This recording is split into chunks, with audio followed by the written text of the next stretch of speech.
the name of the town is Haven? Haven Woods.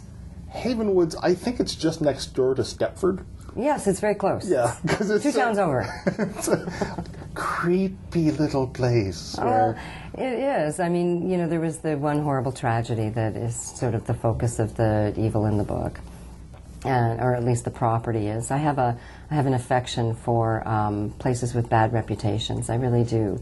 I find the idea of a murder house very fascinating. I have a theory that if we die violently, there has to be an imprint with all of that energy that would just be literally splashing around, you know, with your blood. I think that would leave some sort of imprint of agony, fear, you know, absolute terror of being murdered, and the evil and that would be present in the person doing the killing. And so I think that the imprint that place leaves on Haven Woods is really the catalyst for everything else that happens. Is it fair to say that these witches have fallen on hard times? Or very fair. Yeah. Because things are not... They're in a pickle. Yeah, things are not going so well. And the boss... Ooh, and he's his benevolence is not all that happy.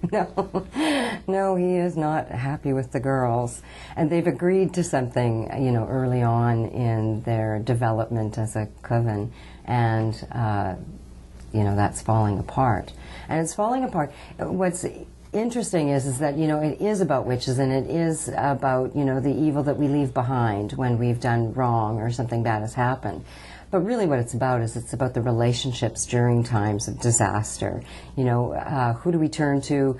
Who do we blame? How do we get ourselves out of it? You know, that panicked feeling, oh my God, I'm in trouble!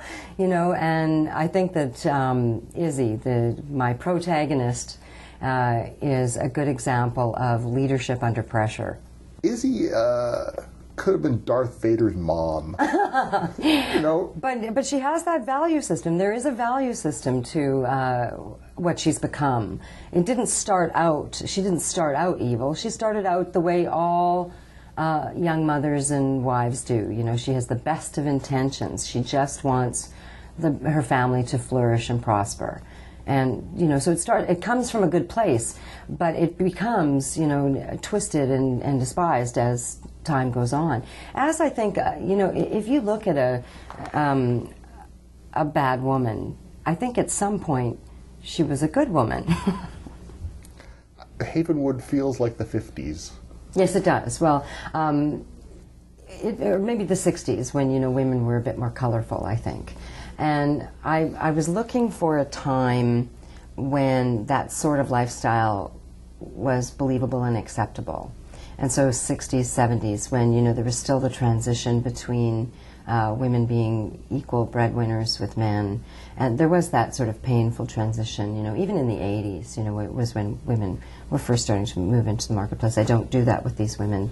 They don't. They stay in their homes.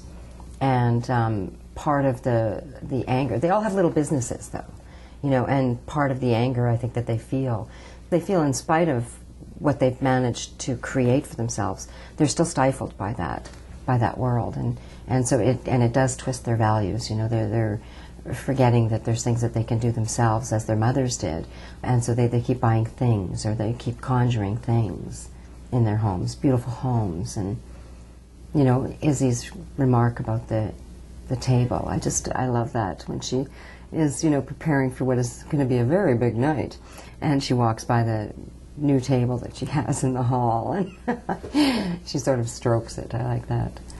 Were you playing witchcraft consumerism? Yeah, you know? Yeah, I think so. I think that, you know, we live in such a society of acquisition, you know, that I think that it's often it's a trap to believe that, you know, stuff is going to have any meaning at all in your house, especially once, you know, you've set up a home. You know, you come to that realization that, wow, this really doesn't change a thing about my relationship, does it? You know, and, you know, I'm still not beautiful. Oh my God, I'm still aging. How did that happen, you know? Wait a minute. This table was supposed to solve everything. It goes perfectly in this hallway. And so I think that is a trap, and I think it is an easy fix. Retail therapy, I think it's a place we think we should go and to make our lives better. And so I did, if you're going to be a witch and you can have anything you want, I think there would be a long period of time when you just sort of shopped, Oh, I want that, and I want that, and I want that, and I want that, and I want that. It was like witchcraft is a credit card with Exactly. you never have to make any payments on, except well, there is that one. Yeah, yeah. Eventually. Ooh, that's a big bill. That is going to sting. Ooh, yeah, definitely. Are you going to do a sequel to this next, or are you going to? I'm actually working on my new book, and any idea of just the ballpark that we're going to be in? Because we've done haunted houses, we've done witches. Well, the new one is apocalyptic. And I have a fascination with the apocalypse. The idea that we are in disaster times, and I'm modernizing it, and I'm not necessarily using God. I'm using kind of a universal zeitgeist to create the apocalypse, and the personal demons, so to say. And I have a great female character at the lead. But I'm back into a love story this time. The love story is a secondary storyline in this book, in the 13. But in the new book, I'm back to having a nice love story at my core. Good job. Well done. Thank you very much for this.